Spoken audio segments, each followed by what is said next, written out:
All right, guys, today we're back here in the kitchen. We're gonna make sort of a little Frankenstein dish, as we're gonna be combining a classic Italian dish with some flavors of Mexico. So brace yourself, we're making stuffed taco shells.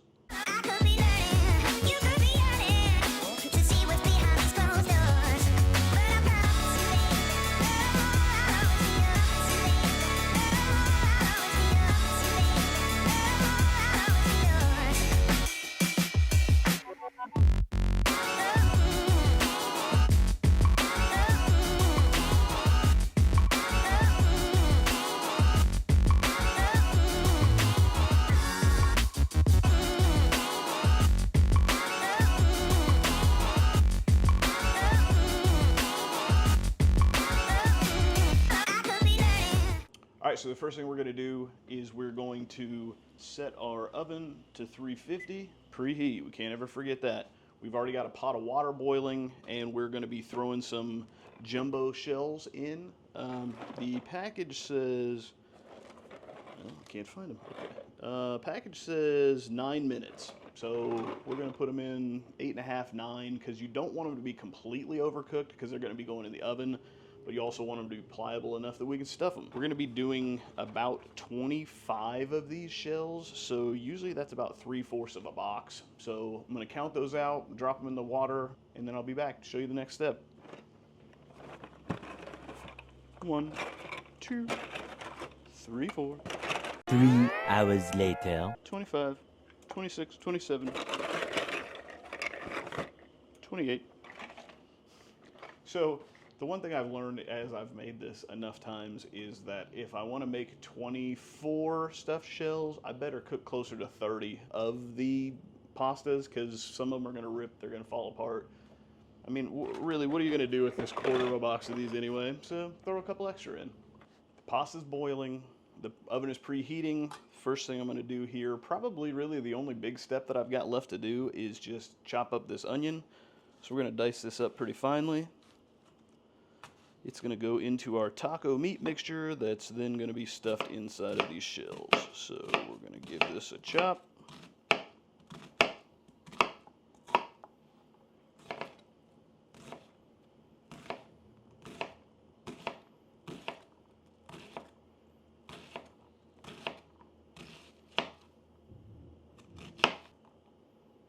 Roughly a half onion's all you need. I already had a half onion from another meal, so we're already there. Hey, like this video. You know you do. Make sure to subscribe if you don't already. Give us a little comment. We love the feedback. Brent reads them all, he responds to them all, but give it a like. All right, so we've got the water boiling. We've got about 4 minutes left on that. We've got the pan starting to heat up here. First thing we're gonna do is just throw a pound of ground beef into the pan. Let me throw a little salt down. Usually if I put some salt in the pan ahead of time, it keeps the hamburger from popping so much. So we'll throw that guy in there. Okay, we're gonna give this pasta a little bit of stir just to make sure it doesn't get stuck on the bottom. Use our meat masher here. We're gonna break up this hamburger and we're just gonna get it browned.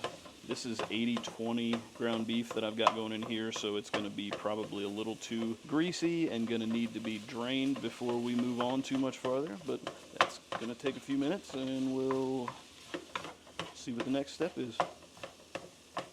All right, so we're breaking this meat up, we're getting it browned. It's just starting to brown a little bit. A lot of times they'll tell you to wait until your meat's all the way browned to put your onions and stuff in there.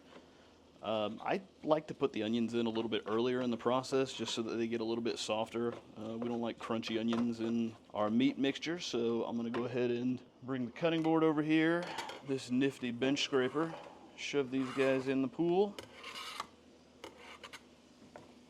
And we're going to get these onions going at the same time as the meat. Hopefully by the time the meat's done, the onions will be soft and we'll be ready to roll. Keep switching back and forth between the meat and the stirs. We're about 1.5 minutes away from these pasta shells being done.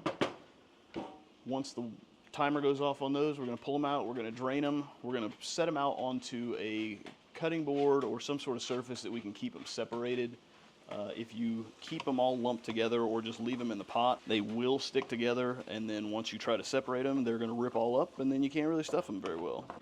All right, so the pasta's done. We're going to go ahead and get this into the sink here. We've got a colander that we're going to pop open here. We're going to drain this stuff out and move on to the next step.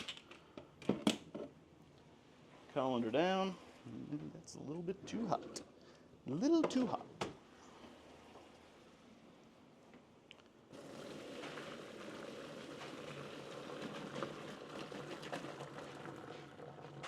Drain those shells. I'm going to run a little bit of cold water over them just to stop them from cooking so that I can separate them out here and they won't stick together. A little bit of onion dust never hurt anybody.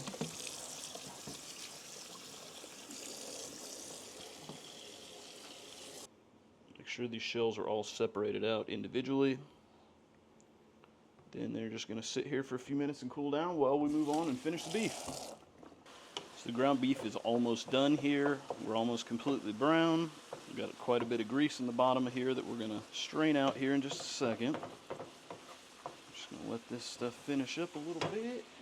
We're going to sprinkle some of the Kinder Blend in here because it's my favorite.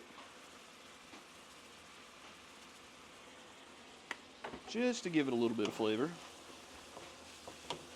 And honestly, I think that the onions have soaked up enough of the hamburger grease that there's really not much of anything to come out of there. So that saves us a step.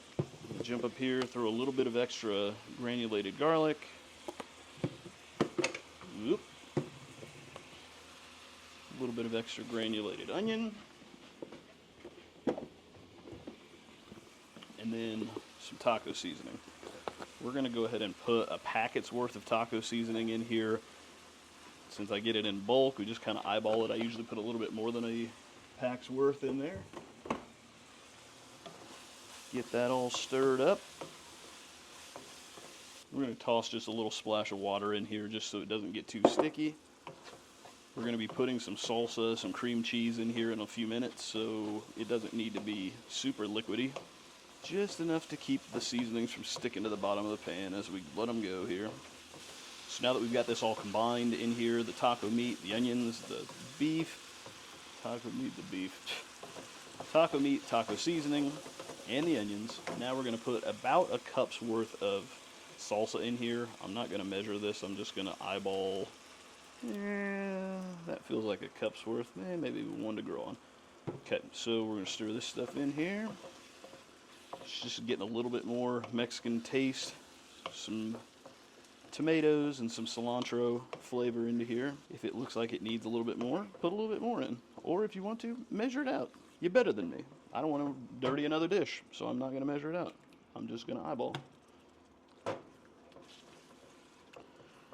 Alright, that's looking about where we want it to be right there.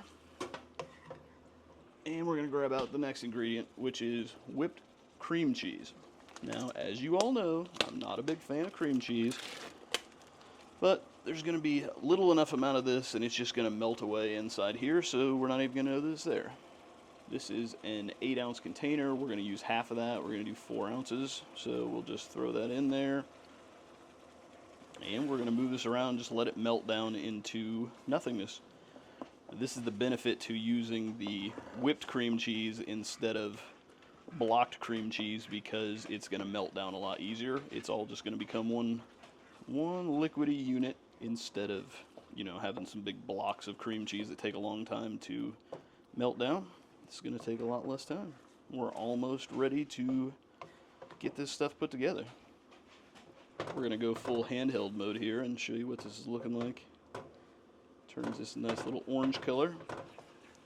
We're getting all of the cream cheese melted out of it.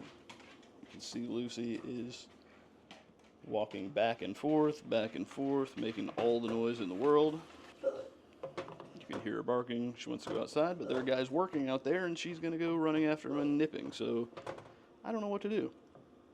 It's going to want to burn, so we need to turn that down quite a bit. And now that we're all mixed together, now that we're all melted and melded, only thing we're going to do is turn off the heat and let this stuff cool down a little bit so we don't burn our fingers off. All right, so now that we've got the meat mixture cooked, cooling down, we've got the pasta shells cooled, now we're going to spray down the 9x13 pan, which I already did. We're going to open up a couple cans of red enchilada sauce. I've got a mild and a medium here. Grace isn't great with super spicy, so we kind of do a little bit in the middle. We're going to use about maybe a quarter of a can of each of them. So we're going to put a little bit of each on the bottom, just so that neither the top nor the bottom is too over the top either way. Use a little spatula here to kind of move this stuff around. All right, so the next part, the most important part, is the stuffing of the shells. So you're going to pick up the shell in one hand here. You're going to get a little scoop of the mixture. This is going to get very messy, and if you don't wait long enough for the meat mixture to cool, it's going to get very hot, and it's going to burn your fingers off. Start stuffing these shells, and then just kind of set them in there, kind of in orderly fashion, but then once you get to the end, you're going to just kind of shove them in wherever you can find a spot.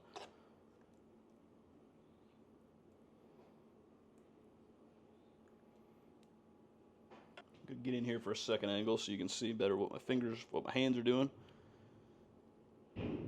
Flip these open, stuff them with the meat mixture, shove them in the pan.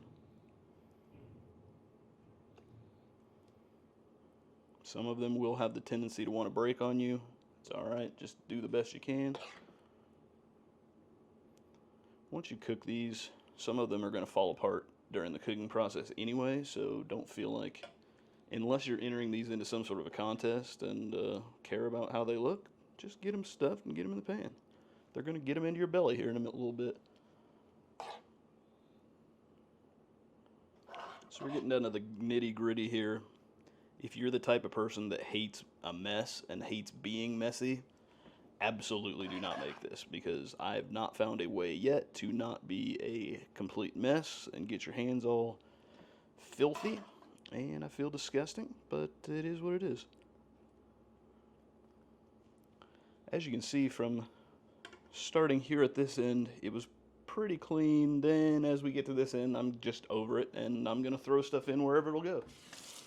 All right, so if you end up with a little bit of extra meat mixture in here, you can just spoon that over the top. Like I said, if you're entering a contest for beauty, then don't do this, but I'm not, and I don't want to waste all this, so I'm just going to dump it in there. Last time that we made this, we couldn't find the right large shells, so we went with some smaller shells and just kind of made this into more of a casserole, not stuffed, just more like a macaroni and cheese. It was good, but it just kind of took away a little bit of the novelty of the whole thing. So now that we've got all of our shells stuffed, we've got the extra meat mixture tossed over the top. Next thing we're going to do is just finish this off by pouring some more of this sauce over the top.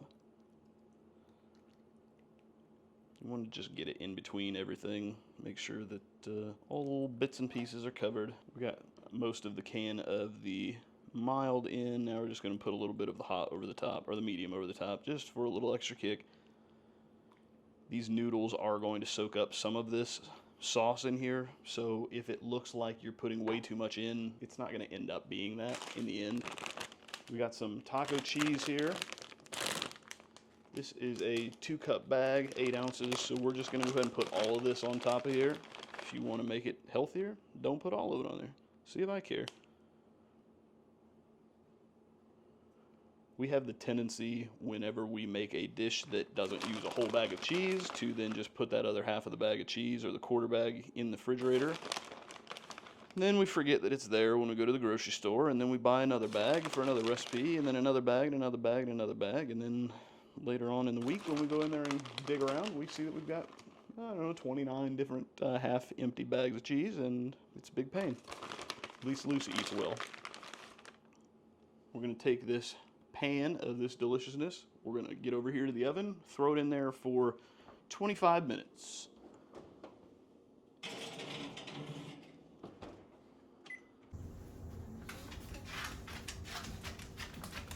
And there goes Lucy. I think it's ready, babe. Let's pull it out and see what we're looking at here. You don't know. I woke up from a nap and smelled this. And it is so exciting to me to wake up and smell food.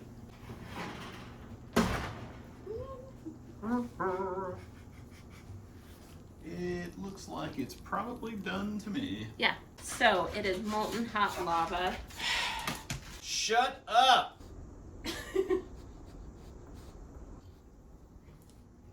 This is molten hot lava right now, so I'm gonna scoop out just a couple of shells and let them sit for a minute.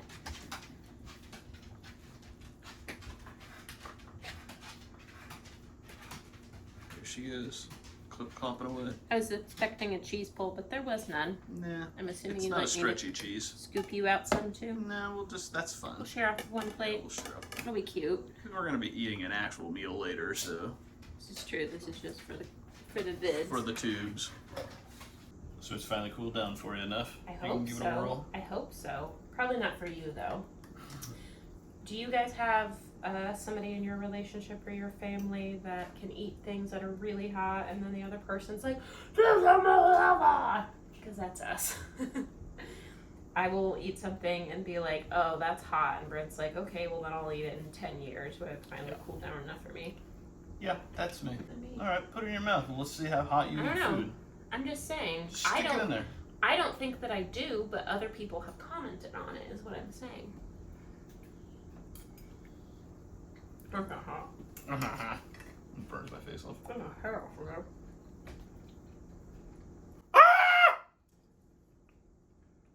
It's really not that hot. It's not hot at all. I told you so. So, basically, this tastes like lasagna, but without the ricotta cheese, which is what you don't like about lasagna. Yep, I mean, it's also got enchilada sauce, so it's got taco seasoning in it. It's not. But, like, A I don't little know. spice, a little wang to it. Yeah, it's spicy, it's good. We'll be able to eat off of this multiple times, which is always my favorite, especially when it's still winter, you know, and you want to just cook something. And I don't know how easy it was because you cooked it while I was taking a nap. I guess you'll be seeing on the video when I put I'll it up, be seeing won't on you? the video how hard it was to make, but it's delicious. I don't know. I don't know what else to say about it. It's a nice taco-y, little, it's meaty, it's hearty. There's taco thing. Probably not the healthiest. no, God no. Yeah, you did a good job. This is delicious. Deuces. Thanks for watching. Mm-hmm.